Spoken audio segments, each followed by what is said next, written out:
So next up here on the heels of Fallout, I thought it would be appropriate to talk about this topic here. Obsidian pitched doing a Fallout New Vegas, but for the Elder Scrolls. Bethesda said, nah, we're good, thanks. That's dumb.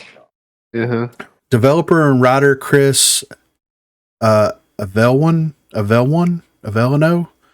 formerly of Interplay and Obsidian Entertainment, has recently been musing on Twitter about some of the roads not traveled during his time at the latter studio. One of Avellino's biggest credits is his work on Fallout New Vegas, regarded by some as the finest 3D Fallout and the closest in spirit to the original isometric games. And as spotted by Games Radar, he says after that, Obsidian wanted to do the same, but for the Elder Scrolls. After New Vegas, Avalon was involved in the proposals Obsidian was making to Bethesda, and says one of the Elder Scrolls proposals, which I pitched, was intended to serve the same function as Fallout New Vegas did between Fallout 3 and Fallout 4, to provide more adventures in the setting during the years before the next Bethesda release. Inspiration came from an unlikely quarter. I thought it couldn't hurt to try and push a similar system to what Treyarch Activision had going with Call of Duty at the time, but hopefully less rushed, writes Avalon. Bethesda could do a core release, and then we'd release a TES title in same world or a divergent timeline / era before the next big Bethesda push. Avalon reckons this idea is probably less relevant now that Elder Scrolls Online is going, but at the time it seemed to be something that could benefit both studios. Given that we never got TES New Skyrim, it will be no surprise that the idea didn't gain much traction with Bethesda. I never got the impression Bethesda was happy with FNV's reception, good and bad, writes Avalon. When someone pointed out that New Vegas launched in an infamously poor state, Avalon admits that was one of the bad points. Yes, it had numerous issues at launch that we could have worked harder to resolve. So it didn't happen, but Avalon did have a particular concept in mind, and perhaps not surprisingly from the designer of Planescape Torment, it all started with Catastrophe. If Bethesda didn't want us messing with their core world, one was a spin-off where you adventure in an alternate TES world that the last hero had failed to save in the last round of Elder Scrolls titles, explains Avalon. New Vegas itself began as a big expansion pack for Fallout 3, in the words of Todd Howard, who said that idea didn't last for long. I felt really strongly it should be its own game. Thanks to leaks, we know that eventually we'll be getting remasters of Fallout 3 and Oblivion, though there's no indication of whether New Vegas will ever receive similar treatment. Luckily, the modders... Yeah, luckily the modders have your back. If you want to play the best game in the series, there are an absolute plethora of ways to give it the glow up that it deserves. So, New Vegas is one of the Fallout games that I've not played. And everybody says... In my opinion, it's the best one. I really think it is. Everybody says that it is like the best Fallout game. Story-wise, everything, man. I don't know why Bethesda wouldn't want to carry that on. I really don't. Mm-hmm. And I think that he has an interesting idea here where it's like, we've been waiting since 2011 for a new Elder Scrolls game to come out. Yeah. And we don't even know when the next Elder Scrolls game is going to release. So why would you not want to, like, the Treyarch Activision or Infinity Ward Treyarch agreement, it doesn't make sense when you're releasing a game every single year. But with something that is going to take 10 years of development, like something Rockstar related or something Bethesda related, then why would you not? You could have two studios where every 5 years you could drop a game and make a ton of money. That to me is wild that they didn't want to go with that, you know? So I'm going to start here with Garbo. Garbo, what kind of experience do you have with Elder Scrolls? Have you played a lot of Elder Scrolls stuff? I played, I believe, Morrowind when I was extremely young and didn't understand a damn thing about the game. And then I played half of Skyrim. And then I quit because my dad was burning the game out, and I watched him play 7 playthroughs, and I saw everything. So you basically played it, right? 7 Pretty much playthroughs. played it. Yeah. Oh, my dad played it like every way that he could possibly could in that game. He was trying to do everything. He loved that game. What do you think about the idea of like an alternate reality where the last hero failed to save in the last round of Elder Scroll titles? Like it would basically be almost like a post-apocalyptic Elder Scrolls game, kind of, right? Yeah. It kind of depends on which game you were talking about. You know. Let's look at it from that standpoint, though. Let's say they release Skyrim, and the Obsidian version is going to be like the bad playthrough, like the negative playthrough, the evil playthrough, whatever you want to call it, and you're playing the outcome of that. How does that sound? Sounds interesting. But I wouldn't know like what would be the direction for it to be like the bad story. Obviously, like the character is up leading to a negative thing. Would the character know? See, that'd be even more of a twist. But I mean, I'm about it. Man, I'm down with it, man. I like Elder Scrolls so much that I would like to see like depending. I would like to see the end of Oblivion. Say like if all the Oblivion portals open and Mehrunes took over, and see like a story of. I'd like to see the story of like the person who takes him down after he opens it up, and see what happens like Cyrodiil and the whole world afterwards. That would be interesting. Like see if it heals or if it stays. Maybe it's like a new plane of Oblivion. But they're working on the Elder Scrolls 6. Yeah, they actively started that after they finished that last bit of downloadable content. It said they've been working on it since 2018. And it's expected to come out 2026 or later. So they're putting a lot of work into it. It better be the best thing we've ever played from Bethesda. Especially after like Baldur's Gate come out, they better step it up. Cause I know it's a different game, but still.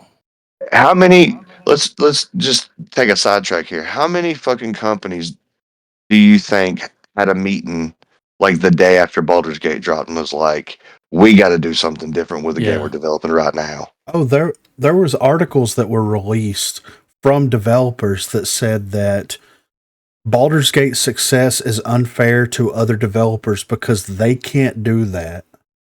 Yes, you can. Why can't they? I don't guess they want to invest the time and money into it.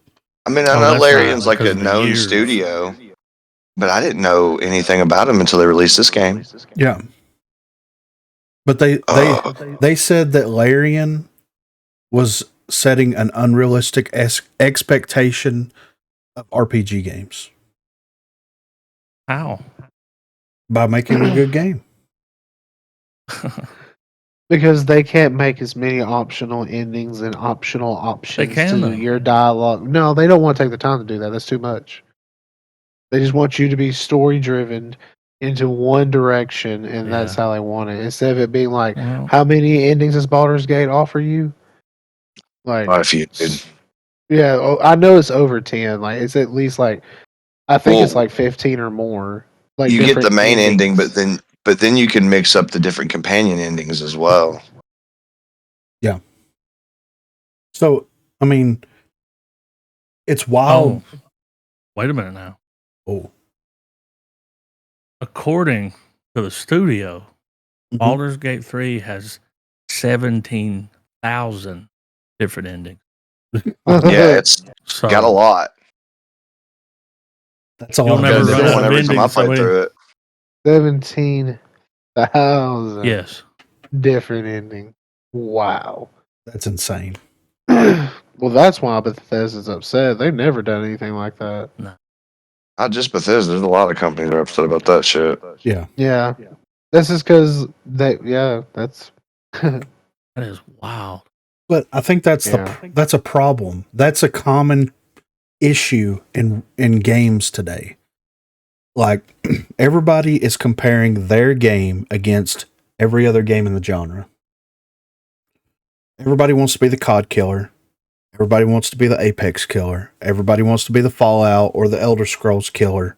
They're not sticking in their lane and creating and releasing something fun and unique. Yeah. Well, another thing that Larian's done is like they released a full game. You know what I mean? Like how many hours, like continuous hours of game time that you can bestow upon yourself in that game. You can run multiple playthroughs. You're going to invest over. I mean, I don't know the actual like story playthrough, how long it actually takes you if you just ran through the campaign and see how fast it does you to complete it. But like those other games don't give you that. You literally force yourself to play those games like that. You know what I mean? Like they offer a lot, but like again, 17,000 different endings for one. They release a full game that's $70 to $80, and anytime they have done an update, they've added additional dialogue, added endings. Like they're adding content without charging people. Yeah. You know what I mean? Like not making them pay an additional DLC, or you want additional dialogue, pay $5.99. Like it's not like that. It's literally like, hey, we did a patch notes, we inserted 200 new dialogue options and a new romance option. And that's another thing that's probably pissing them off because everybody's about money grabbing, so they're about throwing everything they can. It's like, well, we made this, let's throw money. We got to get some money out of it since we had to do this. But like, this is what Larian's done. And like, I feel like that's the direction that games should go, like for real. It was a thank you to their player base. Thanks. Yeah. Yeah. We're not going to charge you for this. That's stupid. And it's dumb. I'll tell you that Larian has my business. Yeah. When they release another game, I'm going to buy it and I'm going to try it. Yeah. As soon as I see the name, I'm going to be like, okay. Yeah. And I think look into it. I think Garbo brings up. Oh, go ahead. I'm hoping this starts like a trend in the gaming community. Maybe we'll never get Activision, Blizzard, or Ubisoft to fucking treat us like people. But we can get these smaller companies that can develop some honestly amazing games to really understand that they're getting to do what they do because of us, and maybe they'll keep this good content coming. Yeah. Maybe we'll get some more breakout studios that we've never heard of, and we're like, oh shit, these guys are awesome. Yeah. Maybe Pioneer. Maybe those guys. I'd like to see it. Yeah. And I think Garbo brings up a good point here. When is the last time before Baldur's Gate that a game was released and was playable in the release state that it was in and also complete in the release state that it was in? PlayStation 2. Recently? Yeah, that's what I'm saying. When you buy physical media. Yeah, recently? Yeah, no. Physical media for sure. And this, they companies listen to communities when they rush games. It's like, well, it's the company's fault, or like it's the community's fault for rushing. It's like Cyberpunk was one of those that fell for that shit. But like they rush games, or like again, even Halo's an example because like they released a campaign that was only like 5 or 6 hours, and that like a lot of people were super disappointed in that. Like the people they don't take the time to actually full-fledged games out anymore. Yeah. Like that's what it is. Like they're just about like, here, let's make a game that's like, because they think we have short attention spans, but like it's the more you add into it and more incentivizing us to play it, or like again, the way the Larian did with all the stories, with a very D&D aspect, or like a very like optional, like you get to make almost any decision, and that is the outcome, is your decision making. And that's a huge step in gaming. I think that's awesome. Yeah. It's so not. It's refreshing to have choices actually mean something. Something, yeah. Because so many games give you the illusion of choice. Like we can even talk about Bethesda here, because you do get so many choices, but in the end, it doesn't really matter. It doesn't matter. There's only like pivotal points or like key words that you say in certain dialogue choices that causes those endings. Where Baldur's Gate is like just every decision like bundles up and adds up to different scenarios and a different, like your campaign's always going to be different. Yeah. Like no matter what, it's always going to be different. Yeah. I think that there's a lot of different medias that are having a realization at this point. It's happening with movies. It happened with TV a couple of years ago, where quantity doesn't always equal quality. Mm-hmm. Pushing specific thoughts, ideas, and agendas doesn't net like a happy consumer base, right? Yep. Same thing is happening, I think, within video games, because we've been living in this free-to-play microtransaction world for so long, and people are getting tired of it. Like, look at COD. You pay $70 for the new COD game for a 4-hour campaign and access to a multiplayer that you've been playing for the last 20 years. Yep. And then you have all of the bundles, all the skins, all the blueprints, all that stuff stacked on top of it. You're always going to have those people that are going to sink money into a game that they really like and enjoy. At the end of the day, people are tired of spending money on a half-assed, half thought out idea of a game. Just recoded and repainted, slapped a different title on it. Yes. And that's why you look at games like GTA, you look at Elder Scrolls, you look at Fallout as like these shining beacons of hope. They've been spending 10 plus years working on the next installment in that franchise, hoping that, it pays off for them and it also makes the fans happy. And those are rare exceptions these days. And I mean, look at Starfield. New IP was released. Some people really liked it. Some people didn't like it. There's a lot of questionable ideas around that release of like making it an Xbox exclusive and all that stuff. Like we can dive into that some other time, but like they try to introduce a new IP. It kind of falls somewhere in the mid of like player expectations there. Some people could say the expectations of that player base was too high based on how they play, their releases with Elder Scrolls and Fallout. Some people took it at face value for what it was and enjoyed the experience that they had. But it was still like a fully thought out game. I don't know if it was fully finished, but like, yeah. Well, that hype went away quick, didn't it? It did, because not a lot of forgot about that game till you mentioned. I was like, oh yeah, that happened. Yeah.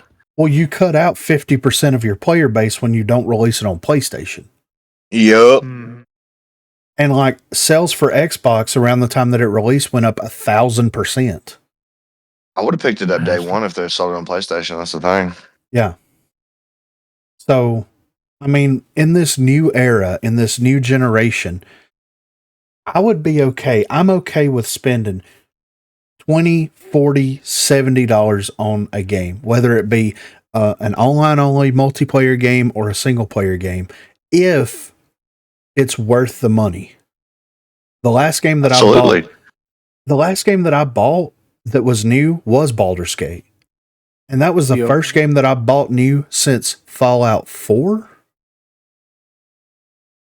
No, Back 4 Blood. Yeah. And see where that went. Well, they've already, they're shutting the game down. Are they? Yeah. What? Yeah. Damn. Like the servers are still. They released all the downloadable content. Was like, we're out. The servers are still going to be. To be fair, we're part of the group of people that quit playing it. So I mean, yeah. But good reason why we quit playing it. Yeah. But it's like, look at the Back 4 Blood thing. People wanted that PvE, PvP. Left 4 Dead, man. They wanted that experience that Left 4 Dead gave them. The developers tried to do something different. When that didn't work out, they should have pivoted and created that experience, put that extra time and work. It would have been Game of the Year. They would still continue to be selling the game. They would still continue to be making content for the game. Instead, they said, well, we released a spiritual sequel to Left 4 Dead. Fans didn't like it as much as Left 4 Dead. Left 4 Dead 2 is still one of the most played games on Steam. We're going to move on to something else. You're giving up that early? What are we doing? A year and a half. Yeah. After it came out. Yeah. I mean, to be fair, we only played like 3 weeks and we're like, nah.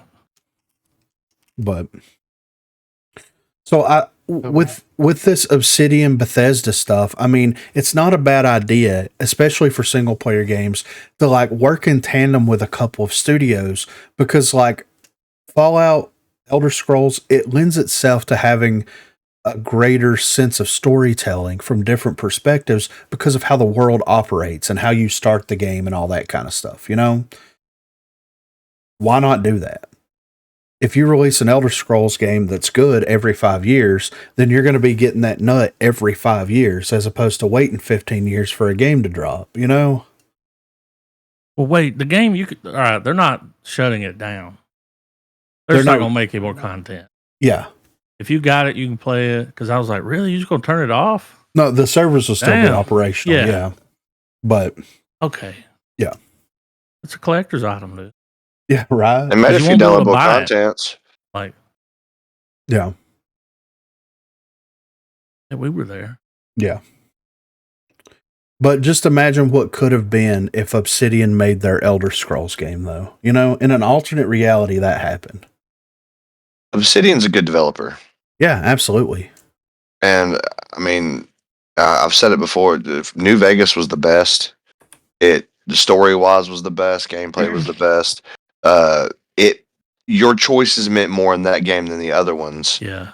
Because the factions meant something in that. If you pissed one faction off and you saw another one, it was like on site, dude. Yep. Yeah. And they've released a lot of interesting games here. So they did KOTOR 2, Neverwinter Nights 2, New Vegas. I think that as much as people can talk shit on KOTOR 2, the problems with it is that Lucasfilm tried to push that shit out quick. Yeah. Or LucasArts. And they were like, we need it by, Christmas time, and they had to just do it. I think if you left them alone, gave them another year to develop it, that would be considered one of the greatest RPGs of all time. Yeah. I mean, I still think it's one of the greatest RPGs of all times. Well, I mean, across the board. People like us are going to love it because we're Star Wars nerds, too. I mean, we are, but like, dude, that shit was ahead of its time. It was, but there was gleaming problems in that game, especially considering the first one. Yeah. And the fact they were like years apart, like literally a year apart from each other. A year apart, I don't even think it's even that. I think it was like months. Most of that game was like a lot of those models were preloaded from the first game. They just stole a lot from the other developer and was like, we gotta throw it together quick. Yeah, it just threw up a story from the first one. They did do that. There was it was still, again, I still love that game.